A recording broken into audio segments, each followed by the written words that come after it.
In this video, we're going to create the animated portion of our candy box tutorial using Playblast and Maya and putting the black vignette around the perimeter in After Effects. Now, ordinarily use Playblast to preview an animation before we render out each frame individually. But for this project, that might not be necessary. Now, you're welcome to do that if you wish, based on your computer.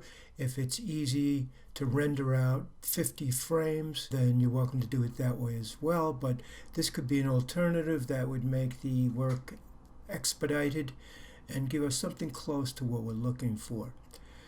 I'm starting out in Maya, and I've already keyframed my animation at this point. And what I want to do now is go back to the beginning of my timeline. There are a few things I'll want to do before I actually use the Playblast, bearing in mind that Playblast will record selected objects, light icons, and the gray background. I need to make a couple of changes to get as close as I can to a series of rendered frames. I'll start by turning off the light reference icon. Inside the viewport, I'll click on Show, and I'll turn off the lights. I'll also make sure I've deselected any of my geometry, and then I've put the smooth proxy on wherever I need it. Now it's a matter of arranging the composition so that when it rotates, none of the content is being cropped by the perimeter of the viewport. Now I'm tipping it so that the background is marginalized at the top. I prefer that to be black though. With the viewport selected, I can hold down the Option key, and if I hit B on the keyboard, the third choice will give me a black background. Now I also want to turn off the grid, because that will show up in Playblast as well. Also inside the viewport, underneath the word Show, you'll see a grid icon with a blue background. I'll click on that, and now the grid is hidden as well. We won't get the lights the way we did with our still image renders, but we can use that process, the Arnold, to get at least 4 renders of our final model, and we can rely on the Playblast to fill in for our video component of the final PDF. Now I'm going to go up to Window, and I'm going to go to Playblast, Attributes. I'll make sure that time range is time slider. That's the 100 frames that appear in the timeline below. If you had something more than 100, the inside number you would change to 100. And that's all that would be seen now in the timeline. I'm going to proceed down the option window, and I'm making sure that there's some sort of AV Foundation format. And I'm going to choose H.264 encoding. I'm going to make sure that the scale is 1, and I'm going to leave the frame padding by default as 4. And then I'm going to click on Playblast. I'm going to save this as a QuickTime.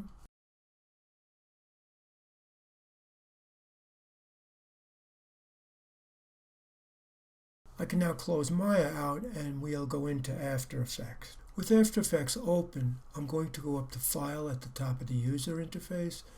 I'll go to Import, File, and I'm going to locate the movie file I just generated. I'll select it, and then I'll open. Well, there's 2 ways to do this. I could have generated a composition, and it would have opened in the window for me, but I just simply imported it. Now I'll click on the movie icon, and I'll drag it to the composition window to the right. And you'll see that down below, this is called the timeline, and in the timeline you'll see kind of a turquoise layer, and that is your movie file. You'll see the time range that appears above the actual file. If I were to drag through with the playback head, I see my animation is there in its entirety. Now, just to make it a little bit more refined, we're going to put a mask around the perimeter and hide the edge and feather it so it looks like a vignette. If I were to hit Q on the keyboard, it takes me to a series of tools at the top of the user interface. To the left of the pen nib, you'll see a blue box selected. As in Photoshop, if I click on it, there's also other variations. I'm going to choose the rounded rectangle. Now I'll just click and drag inside my document from the upper left down to the lower right, and I'll let go. And we can see now that our image has been cropped by the black perimeter around it. Going down to the layer portion of the timeline, below the name of the file you'll see mask. And if you were to open and close with these little V's, you'll notice that you can open the second one and you'll see the option to feather. If I were to click and drag to the right and add a feather to it, the perimeter of my image is now softened. I could go down further and I could change the mask expansion. Making it larger would reduce the size. Making it smaller would increase the size of the mask. So this is pretty subjective. I'm not going to hold your feet to the fire on any particular settings. When I deselect now by clicking in the gray of the timeline, I can see now that I have a vignette around my image. Now I've got the file I need. I'm going to generate the MP4 that will go in my Acrobat file. Going up to File, Export, Add to Media Encoder. You'll see the name of the composition that you chose. And then this would be the compression codec. We're looking for H.264.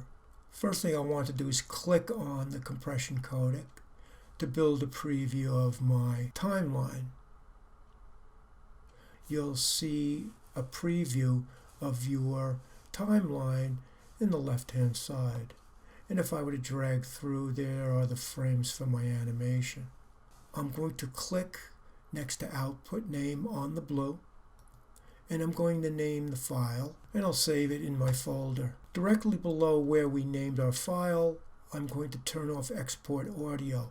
That will make the file smaller and easier to load in a PDF. I'm going to reduce the frame rate by going down to the basic video settings. If I click on the check mark next to frame rate, I have the option to reduce it. I'm going to knock it down to 10. I'll click OK. And now in the upper right hand corner, if I were to click on the green triangle, it will generate my movie.